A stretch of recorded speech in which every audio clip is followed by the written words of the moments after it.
আপনার সঙ্গে কি যাবে? ওয়ায়াবকা ওয়াহিদুন আমালুহু, একটাই জিনিস যাবে, শুধু হচ্ছে আমল।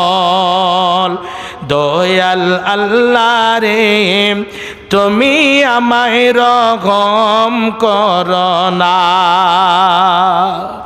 মাবুদ মাওলা রে, তুমি আমায় ক্ষমা করো না। তুমি রহমান, তুমি রহিম, তুমি মেহেরবান। দয়াল আল্লাহ রে, তুমি আমায় রহম করো না। মতের যখন ওয়াদার হবে, আজরাইল সে বুকে বসবে। যতই করো অনয় বিনয়, তবু তোমায় ছাড়বে না। দয়াল আল্লাহ রে, তুমি আমায় রহম করো না। মাবুদ মাওলা রে, তুমি আমায় ক্ষমা করো না। রোটাকে যখন নিয়ে যাবে, ছেলে মেয়ে কতই কাঁদবে। রোটাকে যখন নিয়ে যাবে, ভাই বেরাদার কতই কাঁদবে। যতই তোমরা ক্রন্দন করো, তবু তোমার কান্না শুনবে না। দয়াল আল্লাহ রে, তুমি আমায় রহম করো না। মাবুদ মাওলা রে, তুমি আমায় ক্ষমা করো না। লাশটাকে যখন গোসল দিবে, তাকে তখন কতই লাগবে। বুক ফুটবে, মুখ ফুটবে না। দয়াল আল্লাহ রে, তুমি আমায় ক্ষমা করো না। লাশটাকে যখন নিয়ে যাবে, তখন সে কেঁদে বলবে, আমায় নিয়ে যাচ্ছ কোথায়, একটু আমায় বলো না। দয়াল আল্লাহ রে, তুমি আমায় রহম করো না। মাবুদ মাওলা রে, তুমি আমায় ক্ষমা করো না। বাপজান আমার, ভাই বেরাদার, ছেলে মেয়ে, জমি জায়গা, বিল্ডিং, ঘর বাড়ি সব থেকে যাবে। যতই সে ধনী হোক না কেন, যতই সে গরিব হোক না কেন, আপনি ধনী মানুষ আছেন তাই বলে আপনাকে লক্ষ টাকার কাফন দিবে না। আপনাকে যে কাফনটা দেবে, সেই কাফনটা একজন গরিব শ্রেণীর মানুষকেও দেওয়া হবে। সমস্ত মানুষের হার এক হয়ে যাবে। আপনি ধনী আছেন, আপনি এমএলএ এমপি আছেন তাই বলে অন্য জায়গাতে রাখা হবে, অন্য হিসাবে আপনারা হবে না।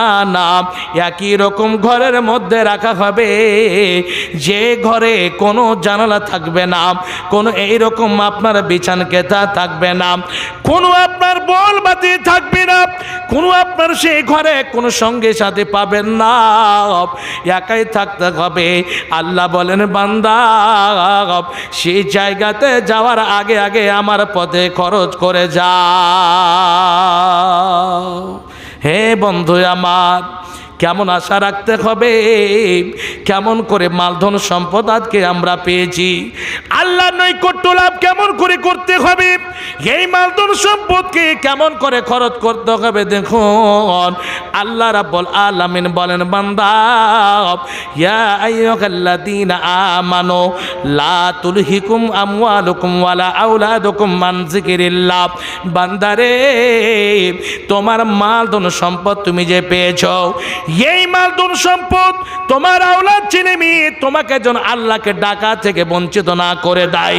হে বান্দা, তোমরা সব সময় যা জিনিস পেয়েছো আমার শুকরিয়া আদায় করো এবং আমাকে তোমরা কখনো ছেড়ে দিও না।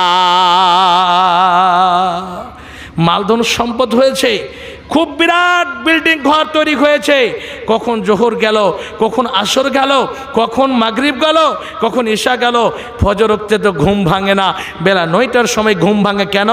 চতুর্দিকে এরকম টেলস বিছানো ঘর, আর পাংখা চলছে, কুলার চলছে, আর এরকম বেলা 9টার সময় ঘুম ভাঙে। বন্ধু, মালধন সম্পদ পেয়ে আল্লাহকে এইরকম ভাবে ভুলেছে যে বলার সীমা নাই। কেমন ভাবে ভুলেছে? কারণ এমন ছিল, এমন গরিব মানুষ, তার পরনে একটা জামারও ব্যবস্থা ছিল না, এরকম অবস্থা ছিল।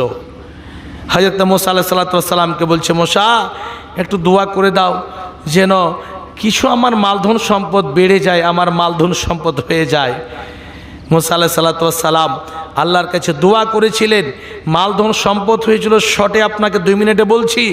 মালধন সম্পদ এত বাড়লো যে কয়েকটা উঁটে তার আলমারির চাবি বহন করত, এত মালধন সম্পদ বেড়েছিল, এত মালধন সম্পদ। যখনই যায় তখনই বলে এই মালধন সম্পদ অমুকের, এই গরু, এই ছাগল, এই উঁট, এই ভেড়া সব কিছু ওর। এরকম হয়ে গেল। আল্লাহ রাব্বুল আলামিন পরীক্ষা নিচ্ছেন। আল্লাহ রাব্বুল আলামিন বলছেন, আমি সময় সময় এরকম মধ্যে মধ্যে আমার বান্দাদেরকে আমি পরীক্ষা করব। কেমন করে? আপনাকে বেমারি দেবে, অসুখ দেবে, দিয়ে পরীক্ষা নেবে। আপনাকে মালধন সম্পদ ঘটিয়ে দিয়ে আপনার পরীক্ষা নেবে। আপনার মালধন সম্পদ বেশি করে আপনার পরীক্ষা নেবে। আপনার ফসল পানি না দিয়ে ফসল পানি হবে না, আপনার এমন করে দেবে আপনার খাবারও বাড়িতে জুটবে না, এই রকম অবস্থায় পরীক্ষা নেবে। বাপজান আমার ভাইয়েরা, আল্লাহ রাব্বুল আলামিন অর্ডার করে দেন, মুসা তাড়াতাড়ি করে যাও আর গিয়ে তাকে বলো যে তোমার মাল থেকে তুমি আল্লাহর পথে দান করো, অসুর বের করো, জাকাত বের করো। এই কথা যখন বলেছি, ওই কারণ বলছি, এত মেহনত করে মাল পেয়েছি, আমি এই মাল থেকে 1 টাকা আমি এরকমভাবে সাদকা করব না, দান করব না। হে বন্ধু, তার পরিণাম কেমন হয়েছে? আল্লাহ রাব্বুল আলামিন কেমন করে তাকে মাটির মধ্যে ঢুকিয়ে দিয়েছেন, আজ পর্যন্ত মাটির মধ্যে ঢুকতে আছে, কিয়ামত পর্যন্ত সে মাটির মধ্যে ঢুকতে থাকবে। বন্ধু, মালধন সম্পদ পেয়েছেন, আল্লাহর পথে দেবেন, আল্লাহর শুকরিয়া আদায় করবেন। আল্লাহ বলছেন, লাইন শাকারতুম লাযিদান্নাকুম ওয়া লাইন কাফারতুম ইন্না আযাবি লাশাদীদ। যারা আমার শুকরিয়া আদায় করে, আমি যেই হিসাবে রেখেছি, যা পেয়েছে তাই পেয়ে আমার শুকরিয়া আদায় করে আমাকে স্মরণ করে, আমি তার মালধন সম্পদকে আমি বৃদ্ধি করে দেব, বাড়িয়ে দেব। আর যারা সব কিছু পেলেও, গাড়ি বাড়ি ঘর সম্পদ সব কিছু পেয়ে আমার নাশকরি করে, সেই জায়গাতে আমার কাছে খুব ভয়াবহ জায়গা রয়েছে। আমার কাছে খুব খুব এইরকম মারাত্মক জায়গা, যে জায়গাতে এইরকম ভীষণ আগুন জ্বলবে দাও দাও করে, সেই জায়গাতে আমাদের মতো নাশুকরি বান্দাদেরকে সেই জায়গাতে থাকতে হবে। বন্ধু আমার, আল্লাহ রাব্বুল আলামিন মালধন সম্পদ দিয়েছেন। এই জায়গাতে আপনাকে বলতে চাই, জাঙ্গে ইয়ারমুকে নবীজি সাহাবায়ে কেরামকে ডেকে বলছেন, ওরে আমার সাহাবীরা, তোমরা দান করো, অনেক কিছু খরিদ করতে হবে, যুদ্ধের প্রান্তরে যেতে হবে, তোমরা এখানে এসো, দান করো। সবাই দান করতে লাগলেন। আলী দিলেন, উসমান রাদিয়াল্লাহু তাআলা আনহু দিলেন, এইরকম করে করে দিতে লাগলেন। হযরত ওমর রাদিয়াল্লাহু তাআলা আনহু দিলেন, শেষের বেলায় আবু বকর রাদিয়াল্লাহু তাআলা আনহু দিলেন। নবীজি জিজ্ঞেস করছেন, তুমি কি দিয়েছো বলো? বলছে, আমি অমুক জিনিস দিয়েছি। এই রকম করে করে জিজ্ঞেস করতে করতে যখন উমারের পালি এসেছে, উমারকে বলছেন, উমার তুমি আজকে কি দিয়েছো বলো?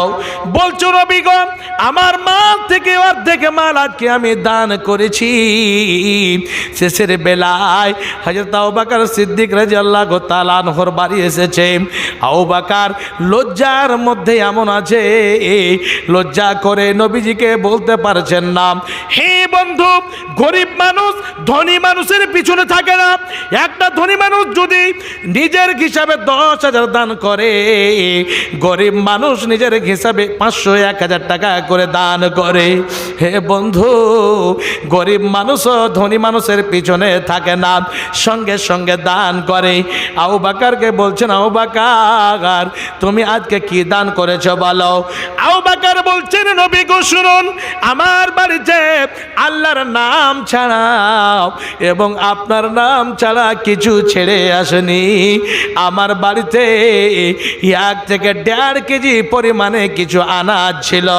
ওই আনাজ আমি আপনার কাছে নিয়ে এসে হাজির করেছি। হে বন্ধু আমার, চিন্তা করেনি কালকে আমার ছেলে মেয়ে কি খাবে, কালকে আমি কি খাবো। 1 থেকে 1.5 কেজি আনাজ ছিল। এই পরিমাণে আনাজ নবীজি যখন বলেছেন তোমরা দান করো, আবু বকর সেই আনাজটা নিয়ে এসে এইরকম তো হয়ে দাঁড়িয়ে আছেন।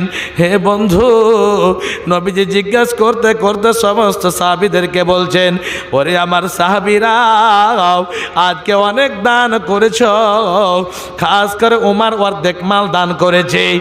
আর শেষের বেলায় আমার প্রিয় বন্ধু, আমার শ্বশুর খাস করে এই 1 থেকে 1.5 কেজি এরকম আনাজ দান করেছে। এই আনাজ সব থেকে নিম্নমানের, সব থেকে ছোট দান, কিন্তু শুনে রেখো আজকের দানের মধ্যে সব থেকে মূল্যবান দান হচ্ছে আবু বকর সিদ্দিকের। বন্ধু, গরিব মানুষ হতে গেলেও নিজের হিসাবে সে চিন্তা করেনি কালকে আমার কি হবে। বন্ধু